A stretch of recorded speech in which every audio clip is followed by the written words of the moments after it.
Okay, let's bring everyone in here now to talk about this. Which goals did you set for yourselves this year, and how are you going to achieve them? I'm just going to put you all on the spot right away. Viv, I want to start with you. What are the goals, sis? Oh, Tracy, I'm going to continuously ask myself, why not me? Why not me? I'm going to continue to push myself out of my comfort zone, because every single time I've gone outside my comfort zone, beautiful things happen to me. So more of that. I love that question, because how many of us suffer from this whole imposter syndrome, or we talk ourselves out of doing something because we see everybody else is doing it and maybe there's no room for me, or who do I think I am jumping into this? But Viv, that is such a good question. Why not me? If it's not you, it's going to be someone else, right? Exactly. Yeah, I love that. Okay, let me go over to Lorraine. Lorraine, do you have goals this year, and do you have a plan for how you're going to achieve them? I do, actually, Tracy. So I'm going to use everything that I have to help travel and tourism rebound from this devastating year. I mean, 2020 shall never be spoken about ever again. It's going to be like Voldemort. He shall not be named, you know.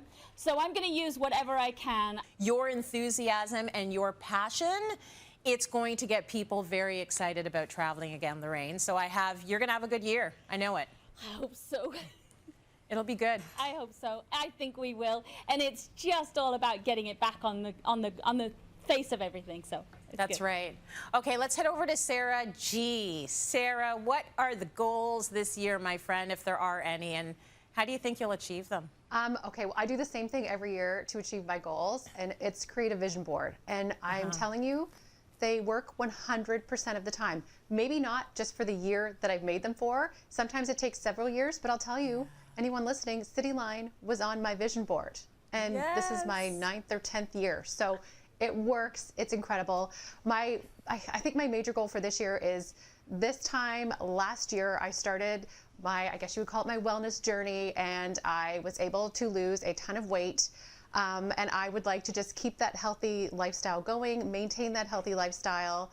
And I have more stuff to add to my vision board still. I just haven't decided on what it is yet. It's been so satisfying for me, and I'm not even in your body, but to see you go through this journey and to see you on a bike and you're wearing like skinny jeans, and it's like, I can tell you feel so good, and that makes me so happy for you. So I love to see it. I love the idea of a vision board. You have to speak what you're thinking into existence. You have to say these things out loud. People in my master's program still told me, I told them I was going to have my own show. How obnoxious of me in university. But yo, here I am. So you have to say it out loud, right? You got to say it. Yes. Okay, let me go over to Mika. Mika, what's the deal this year? What are the goals, my friend? My goal for this year is to have less screen time. So hopefully that means I'll be reading more, maybe getting outside more, doing some arts and crafts. And the way I'm going to do this, I'm going to use that thing on your phone that tells you to get off your phone when you've been on it too much. So hopefully that'll happen this year. I actually turned mine off because it's like so scary. I'm like, oh my God, I spent how many hours on Instagram? Like, no. But I'm going to turn it back on, and I'm going to be responsible. Yeah, it's terrifying. Okay, good goal. I like that. Let's go over to Sarah. Sarah V, what are the goals this year, my friend? Are there any? I know that they're going to be good and measurable, because that's what we talked about. Yeah, that's right.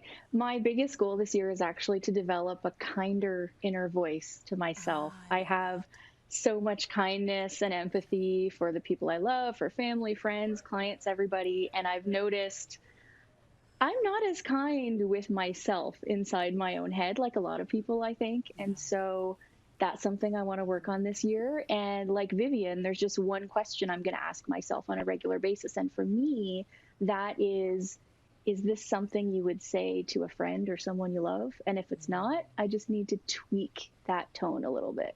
Oh, I like that a lot. You are one of the sweetest people I know, Sarah. So yeah, you need to be also receiving the sweetness inside of you. I think that's a lovely goal, and a lot of people can relate to that. So I'm going to do something, I don't know if this is good or not, because it's sort of a goal from last year, and we're not supposed to keep repeating goals, but I think it went kind of well in 2020.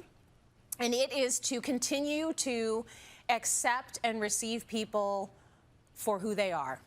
And I think that this has been a process for me because I have to understand sometimes I get very loyal and very invested in people, and then I get disappointed when things don't go the way that I feel that they should. So I'm trying to be better about accepting people for who they are, and all of that means all of the good and the bad, because Lord knows people are accepting me for all of the good and the bad. So I need to be very good about doing that as well, and just being very comfortable with meeting people where they are. So I'm going to try and do more of that in 2021. This has been a good little